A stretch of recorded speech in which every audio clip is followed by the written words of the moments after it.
जय हिंद दोस्तों। आज हम सीखेंगे healthy measures of factories act 1948। 1948 इस एक्ट के अंडर जो एम्प्लॉय को जो हेल्दी मेजर्स मिलते हैं उसके स्वास्थ्य के लिए, ताकि वो फैक्ट्री में अच्छी तरह से काम कर सके और वो लोग किसी प्रदूषण के प्रभाव से कोई बीमार पे नहीं ना पड़े और या क्षति ना हो। तो इसलिए हमारे फैक्ट्रीज एक्ट 1948 में कुछ रूल्स एंड रेगुलेशन है जो कि दिया गया है एम्प्लॉय के लिए, उसके सुरक्षा के लिए ये सब दिया गया है। तो हम उसी विषय पर चर्चा करेंगे जो कि fifth semester 3 years fifth semester की और फिफ्थ ईयर 9th सेमेस्टर की सिलेबस लगभग एक ही है और ये सब लेबर लॉ में इंक्लूडेड है, ताकि ये सब स्टूडेंट्स जो पढ़ाई कर रहा है जिसके लेबर लॉ सब्जेक्ट है, तो उसका उन लोगों को अभी फाइनल एग्ज़ाम भी आ रहा है, तो ताकि उसको हेल्प हो सके एग्ज़ाम में। इसलिए हम थोड़ी थुलमुल से चर्चा कर रहे हैं ताकि थोड़ी सी भी उन लोगों को लाभ हो इस टॉपिक से। जो हम समझाएंगे ऐसे कोई भी समझ सकता है, अनपढ़ इंसान भी समझ सकता है क्या बोल रहा है, तो इतनी आसान भाषा में समझाएंगे। तो हेल्दी मेजर्स सेक्शन 11 to 20 में 20 ऑफ द फैक्ट्रीज एक्ट 1948 में दिया गया है। और हम 12 से चर्चा करेंगे। सेक्शन 12 में दिया गया है disposal of waste and influence. मतलब इसका मतलब क्या है? सेक्शन 12 में दिया गया है ताकि वेस्ट को हम नियंत्रण कर सकें, इन्फ्लुएंस को, प्रभाव को। जो भी एम्प्लॉय फैक्ट्री में काम कर रहे हैं तो वो लोग ये ख़राब चीज़ जो है, वेस्ट जो एकदम ख़राब चीज़ जो है उससे बच सके। और ये खास करके एम्प्लॉयर को ध्यान रखना है कि उसके जो एम्प्लॉय है वो लोग इस प्रदूषण में ना पड़े, क्योंकि यहाँ से आप वेस्ट से उन लोगों को तकलीफ़ हो सकती है, बीमार हो सकती है। और सेक्शन 13 में है वेंटिलेशन एंड टेम्परेचर। वेंटिलेशन इसको कहा गया है जहाँ पे एयर आराम से जा सकता है, मतलब खुला जैसे है।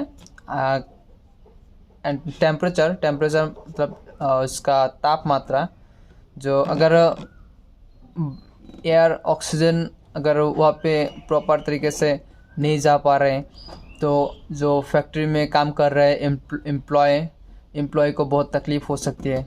उसका जो टेम्परेचर अगर ठीक नहीं है तो वो लोग काम कैसे करेंगे? गर्मी लगेगी, गर्मी के दिन गर्मी ज़्यादा होगी, ठंडी के दिन बहुत ज़्यादा ठंडी होगी, तो उन लोगों को बहुत दिक्कत हो सकती है, बीमार में पड़ सकती है, ऐसा बहुत कुछ हो सकती है। ये वेलफेयर मेजर्स है ही एम्प्लॉय की उसके स्वास्थ्य के ऊपर, ताकि वो लोग बीमार ना हो, किसी बीमार में ना भोगे, किसी चीज़ में, किसी असुस्थता में ना पड़े वो लोग, क्योंकि वो लोग ठीक रहना ही इसका मेन उद्देश्य है। सेक्शन 14 में है डस्ट एंड फ्यूम। डस्ट का मतलब है धूल वगैरह और फ्यूम का मतलब है स्मोक, मतलब धूम्र। तो वहाँ पे उस सिचुएशन उस परिवेश में अगर धूल हो तो उसके एम्प्लॉय की नाक में जा सकती है, आँख में जा सकती है। तो वो लोग बहुत ही इरिटेट हो जाएगा काम करने में, उसका ध्यान भटक जाएगा, दुर्घटना हो सकती है, एक्सीडेंट हो सकती है। फ्यूम धूम्र होगा तो ठीक से दिखाई नहीं देगा, या उससे भी बहुत प्रॉब्लम हो सकती है, फेस करना पड़ता है। और इसका जो नाक में जाने से हंसी आ सकती है, उससे बहुत प्रॉब्लम हो सकती है। धूम्र एक प्रकार में धूम्र भी बहुत क्षति पहुंचा सकती है, क्योंकि जो फैक्ट्री होता है, फैक्ट्री में बहुत मशीन लगा होती है। अगर किसी तरह के अपने ध्यान भटका जाए तो सडनली कोई एक्सीडेंट हो सकती है। सेक्शन 15 में है आर्टिफिशियल ह्यूमिनिफिकेशन। मतलब ये जो उसका परिवेश होता है, उस परिवेश को आर्टिफिशियली नरम होना चाहिए। मतलब उस जो उसका वायु है, एयर में नमियाँ होनी चाहिए। उसके बाद है ओवर क्राउडिंग। सेक्शन 16 में है ओवर क्राउडिंग। उसमें भीड़ ज़्यादा नहीं होना चाहिए। ज़्यादा भीड़ होने से वहाँ पे किसी को धक्का लग सकती है, धक्का लग के किसी मशीन के अंदर भी जा सकती है, तो उसमें किसी इंसान की जान भी जा सकती है। ये सब आपको पॉइंट वाइज बता रहा हूँ, और मुझे पूरा विश्वास है कि आप अगर पॉइंट को समझ जाएंगे तो एग्ज़ाम में बहुत अच्छी तरह से लिख पाएंगे। क्योंकि आपको समझना है कि पॉइंट में क्या कह रहा है, उसमें छुपा क्या है। अगर आपको पॉइंट को मालूम हो जाएगा तो आप एग्ज़ाम में बहुत अच्छी तरह से, बहुत डिटेल से और अपनी जितनी नॉलेज है उस हिसाब से आप बहुत कुछ लिख सकते हैं, और एग्ज़ाम में अच्छे नंबर भी कैरी कर सकते हैं। क्योंकि ये एक इंटेलिजेंट स्टडी है। क्योंकि अगर आप पूरी लाइन बाय लाइन किताब नोट्स फॉलो करते हैं तो आपको, अगर बीच में आपको याद नहीं रहता है तो आप लिख नहीं पाएंगे। और आप अगर पॉइंट वाइज रट लेते हैं और उसको समझ लेते हैं तो आपको सिंपल 10 पॉइंट याद करना है, और आप उसी पॉइंट के आधार पर आप बहुत 2, 3, 4 पेज आप लिख सकते हैं। 12 मार्क के क्वेश्चन को आराम से सॉल्व कर सकते हैं। और इस तरह से आप अगर लिखाई पढ़ाई करेंगे, स्टडी करेंगे, तो मेरे ख्याल से आप लगभग सब क्वेश्चन को ही सॉल्व कर सकेंगे, और आपको नॉलेज भी बहुत बढ़ेगा। क्योंकि एक क्वेश्चन रटने में बहुत टाइम जाता है। और नेक्स्ट देखेंगे सेक्शन 17 में लाइटिंग की व्यवस्था। जो लाइटिंग तो होना ही है, क्योंकि लाइट नहीं होगा तो उसमें रश्मि नहीं होगा, तो उसमें एम्प्लॉयज़ को काम करने में तकलीफ़ होगी। अंधार में, डार्कनेस में कैसे काम करें, क्योंकि बहुत बड़ा हॉल होता है, बहुत बड़ा रूम होता है, तो उसमें छोटी छोटी चीज़ें भी उसको देखना पड़ता है, कैसे काम करना है, नहीं करना है, वो सब लाइट के ऊपर भी डिपेंड करता है।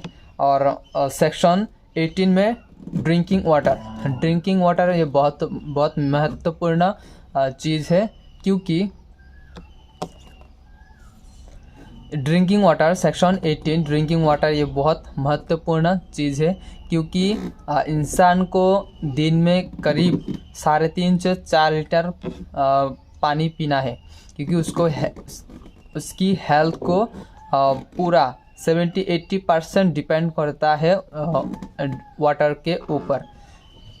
सो एम्प्लॉय वो लोग एक प्योर वाटर ड्रिंकिंग करना चाहिए, ड्रिंकिंग के फैसिलिटी भी वहाँ पे रखना चाहिए। सेक्शन 19 में है latrine and urinals. Urine latrine urinals employ जेहेतु इंसान रहेगी, वो तो जानवर जैसा जहाँ तहाँ तो नहीं कर सकता। तो ये क्लियर है कि वो उसको ये सब का भी वहाँ पे देना होगा, ताकि वो लोग आराम से कर सके और कोई खराबी ना हो। और उसमें भी एक क्लीननेस होना चाहिए, पानी का पूरा व्यवस्था होना चाहिए, ताकि वो लोग को कोई परेशानी ना हो। और सेक्शन 20 में है स्पाइटर्स का मतलब है पीकदानी, जहाँ पे पीक फैला जाता है।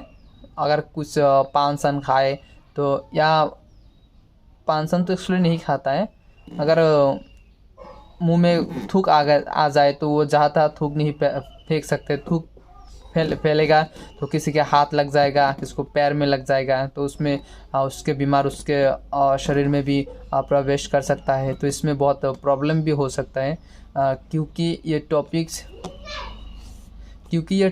ही है हेल्थ के ऊपर। अगर हेल्थ ठीक नहीं रहेगा तो काम कैसे करेगा? तो फर्स्ट ऑफ ऑल हेल्थ को ठीक रखना है। इसलिए हम आज ये चैप्टर को हम शुरू किया है। तो आपको डे बाय डे एक एक करके वीडियो मिल जाएगा, एक एक नया टॉपिक्स पर। आप ज़रूर इस वीडियो को पूरा देखिएगा, क्योंकि आप लोगों को बहुत कुछ सीखने को मिलेगा धीरे धीरे।